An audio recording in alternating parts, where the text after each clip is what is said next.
पता है फ्रॉम में क्या हो रहा है और अब वाकई मुझे पता है। तो देखो सीजन 4 खत्म होने वाला है और सब कह रहे हैं एपिसोड 5 सबसे पीक होने वाली है। जूली का जो कैरेक्टर प्ले करती है हैना शेरमी या चेरमी जो भी है हैना, उन्होंने कहा कि मेरी भी फेवरेट एपिसोड 5 ही है क्योंकि बहुत सारी डिस्कवरीज होती हैं, नई चीजें पता लगती हैं या शायद आंसर्स मिल जाते हैं। शुक्र है कोई सवाल तो मिलते हैं, मतलब मिलेंगे।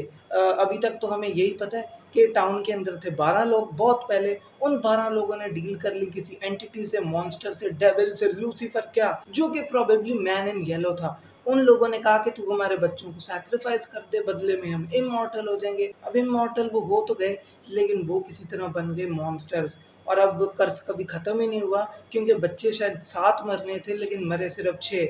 7वां बच्चा शायद वो बॉय इन वाइट है, या I don't know, may be Ethan ने मरना था, या फिर वो थॉमस भी जिंदा है, आई डोंट नो, कुछ ऐसी थ्योरी थी। लेकिन अब क्या, अब मुझे लगता है हर कुछ 40 या 47 ईयर्स के बाद मैन इन येलो उठता है, कोई भेष बदलता है या वैसे ही एज इट इज आता है, सारे लोगों को मार देता है और फिर दोबारा ये साइकिल कंटिन्यू होती है। फिर 47 लोग टाउन में आते हैं और फिर दोबारा स्टार्ट होता है। जैसे विक्टर के टाइम पे पहले हुआ, मैन इन येलो सबको पेल पाल देता है, अभी शायद फिर वो मैसेकर होगा। लेकिन एपिसोड 4 जब आई और जूली ने जब स्टोरी वॉक किया और वो देखती है मैन इन येलो को सबको खाते हुए, वो सब कुछ बदल देती है। कैसे, मैं बताता हूँ। तो देखो मैन इन येलो जब जूली को यहाँ पे देखता है तो लगता नहीं है कि वो जूली को जानता है। हालांकि जब पिछले एपिसोड्स में, पिछले सीजन्स का हम कंपैरिजन करें तो मैन इन येलो की तो वो अनऑफिशियल जैसे गर्लफ्रेंड है जूली, वो उसे जानता है। What time are you from this time, we should stop meeting like, we should stop meeting like this,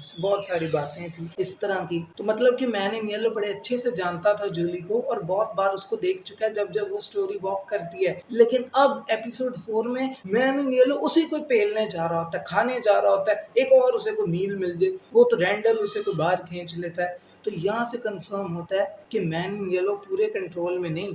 अभी तक तो हमें यही बताया जा रहा था कि वही बॉस है, वो ये सब कुछ लीडर लूडर सब कुछ है, उसे पता है। लेकिन मे भी ऐसा ना मे भी ऐसा ना हो सकता है फ्रॉम के अंदर पहले हमने टाइम ट्रैवल देखा, सब कुछ जो भी देखा, अब बूटस्ट्रैप पैराडॉक्स भी हो जाए, द बूटस्ट्रैप पैराडॉक्स। अब ये क्या है, इसके लिए आपको लोकी के सीजन 1 और 2 में जाना पड़ेगा। याद करो उसके अंदर ओरोबोरोस होता है जो snake eating its own tail, वहां जो वो टाइम लूप एक्सप्लेन करते हैं दैट वाज रियली गुड। अब ओरोबोरोस टीवीए में काम करता है जो कि वहां की इंस्ट्रक्शन मैनुअल लिखता है, और वो इसलिए लिखता है क्योंकि उसने विक्टर टाइमली की मैनुअल पढ़ी होती है। और विक्टर टाइमली वो इसलिए लिखता है in the first place because जब विक्टर टाइमली छोटा होता है तो रिवोना रेंसलेयर और मिस मिनट्स उसको ओरोबोरोस की मैनुअल दे देती हैं, जो ओरोबोरोस ने फिर विक्टर टाइमली से पढ़ी थी, मतलब देख के इंस्पायर होके। तो मतलब कहीं ना कहीं फ्यूचर इन्फ्लुएंस करता है पास्ट में और पास्ट इन्फ्लुएंस करता है फ्यूचर को। लाइक बैक एंड फोर्थ ये इन्फॉर्मेशन एग्जिस्ट करती है, इसलिए बस फ्यूचर और पास्ट में है बार बार आगे पीछे। हाँ, वो स्पाइडरमैन की मीम याद आ गई। हाँ, तो वही कॉन्सेप्ट कहीं ना कहीं फ्रॉम में मैं पुट करना चाह रहा हूँ क्योंकि अभी इन्होंने बिब्लिकल भी थोड़ा स्टेप ले लिया, ठीक है, वो कॉन्सेप्ट्स भी इंट्रोड्यूस कराए, स्टोरी वॉकिंग के, ईथन की बुक्स के भी। तो उसी तरह द बूटस्ट्रैप पैराडॉक्स भी होगा। जूली ने बुकमार्क क्रिएट करने की कोशिश की ताकि किसी तरह से वो टाइम में आगे पीछे जा पाए, लेकिन फेल हो जाती है। लेकिन फिर हम रिंग देखते हैं बॉयड के पास उसी एपिसोड के एंड में, तो किसी तरह वही कनेक्शन होगा, रास्ता होगा जूली का स्टोरी वॉक करना फर्क फर्क चैप्टर्स में। उसके ऊपर खैर मैंने वैसे भी वीडियोस बनाई हैं, लेकिन चलो टिकटॉक इंस्टाग्राम पे बता देता हूँ। तो जूली को एक कागज पे वो साइन नहीं चाहिए और वो फिर उधर फेंक दे, ऐसे नहीं। जूली को किसी की पर्सनल बिलोंगिंग्स चाहिए, किसी की पर्सनल आइटम, जैसे बॉयड के पास जो एबी की रिंग है उसके ऊपर एक साइन है इन्फिनिटी का या एक्स का या स्टार का, जो भी कह लो, वो जूली को चाहिए ताकि वो फर्क फर्क जगहों पे टाइम ट्रेवल कर पाए बेसिकली। और जब बॉयड इस चीज के बारे में बताएगा जूली को एपिसोड 5 में प्रोबेबली, तब जूली को ये चीज क्लिक करेगी कि ओ, इसलिए वो बुकमार्क पेपर वाला काम नहीं किया, मुझे चाहिए इसकी रिंग। फिर वो उसकी रिंग लेगी, उसको अपनी बताएगी पावर्स के बारे में, फिर ये दोनों की टीम बनेगी, प्रोबेबली जेड भी बीच में आ जाए शायद, या ईथन। हाँ, और फिर जूली स्टोरी वॉक कर पाए टू द पॉइंट जब सीजन 3 के एंड में वो अपने अब्बे को बचाने जाती है, और सीजन 4 के शुरू में भी जिस तरह जिम को बचाने जाती है। तो इस तरह ही जूली सीखेगी किस तरह स्टोरी वॉक करना है। बुक मार्क किस तरह क्रिएट करना है। कॉन्सेप्ट सारा वही होगा जो अभी हमने एपिसोड 4 में देखा, लेकिन बस रिंग के साथ रिप्लेस कर दो। हो सकता है कि जूली उस रिंग को लेके जाएगी रूइंस के अंदर, एकदम से किसी भी चैप्टर में चलेगी, और वहां पे जब वो रिंग फेंकेगी जिसके ऊपर वो साइन है, और फिर जब वो वापस रियल वर्ल्ड में आएगी फिजिकली, ठीक है, रैंडल उससे बाहर खींचेगा, तब भी उसके पास वो रिंग होगी। ऐसा करके कुछ ना कुछ होगा प्रोबेबली, और फिर वो स्टोरी वॉक कर पाएगी।